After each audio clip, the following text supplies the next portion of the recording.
तो दोस्तों हम लोग लगातार देख पा रहे हैं कि भारत और जापान के बीच में बहुत अच्छी साझगांठ हो रही है।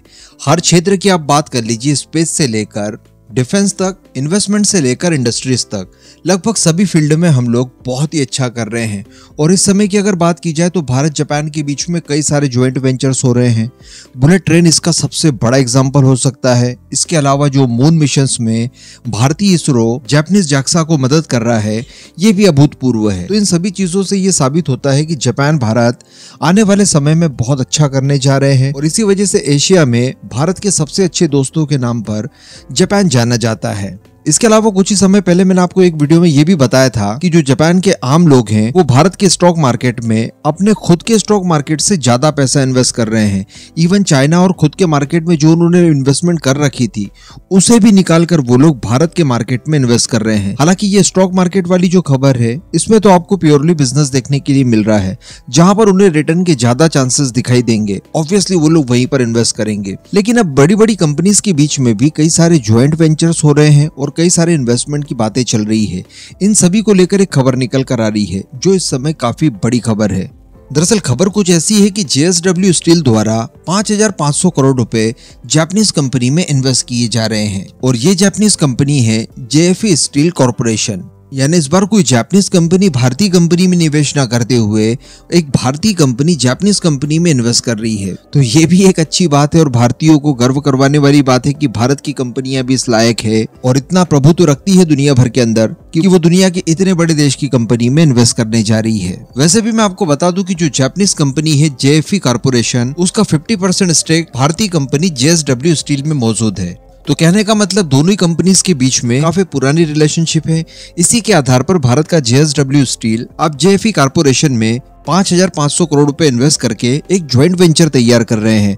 और बड़ी बात यह है कि ज्वाइंट वेंचर भारत के अंदर ही लाया जाएगा। भारत के कर्नाटका राज्य में इसको लेकर एक फैसिलिटी तैयार की जाएगी जिसमें grain oriented electric steel manufacturing दोनों ही कंपनीज के द्वारा की जाएगी और ये 50-50% के ज्वाइंट वेंचर के अनुसार चलेगी। तो अल्टीमेटली मोरल ये निकलता है कि भारत की कंपनी द्वारा जापान की कंपनी में इन्वेस्ट किया जा रहा है। ये दोनों कंपनियां आपस में काफी लंबे समय से रिलेशनशिप रखती है। अब इस नए इन्वेस्टमेंट के बाद ये जापानीज कंपनी भारत आकर एक ज्वाइंट वेंचर तैयार करेगी और इस ज्वाइंट वेंचर का संपूर्ण फायदा भारत को ही होगा, क्योंकि जो भी रोजगार जनरेट होंगे वो भारत के अंदर होंगे।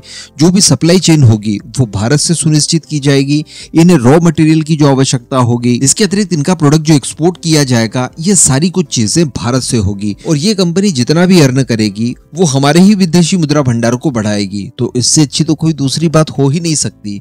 आप इन्वेस्टमेंट भी कर रहे हैं और भारत ही कंपनी को ला रहे हैं, इससे अच्छा कोई दूसरा ज्वाइंट वेंचर इस तरह का नहीं हो सकता। इसे आप बिल्कुल ब्रह्मोस कॉर्पोरेशन से कंपेयर कर सकते हैं। देखिए वहां पर भी ऐसा ही हो रहा है। भारत की कंपनी रशिया की कंपनी के साथ ज्वाइंट वेंचर करती है ऑलमोस्ट 50-50% के हिसाब से। वो रशियन कंपनी भारत आती है अपनी टेक्नोलॉजी लेकर, भारत के अंदर मिसाइलों को अपनी टेक्नोलॉजी से तैयार करती है। तैयार करने के लिए जो कंपोनेंट्स चाहिए होते हैं वो भारत की कंपनियां तैयार करती है। जो रोजगार जनरेट होते हैं वो भी भारत को होते हैं। इसके अलावा इन मिसाइलों को अगर रशिया को इस्तेमाल करना है तब भी उसे भारत से ही इन्हें इंपोर्ट करनी होगी। तो हर लिहाज से फायदा इसमें हमारा है। डेफिनेटली ये कंपनियां भी भारत इसलिए आ रही हैं कि एक तो इन्हें इन्वेस्टमेंट मिल रही है, 5,500 करोड़ की भारतीय कंपनी द्वारा इन्वेस्टमेंट मिल चुका है।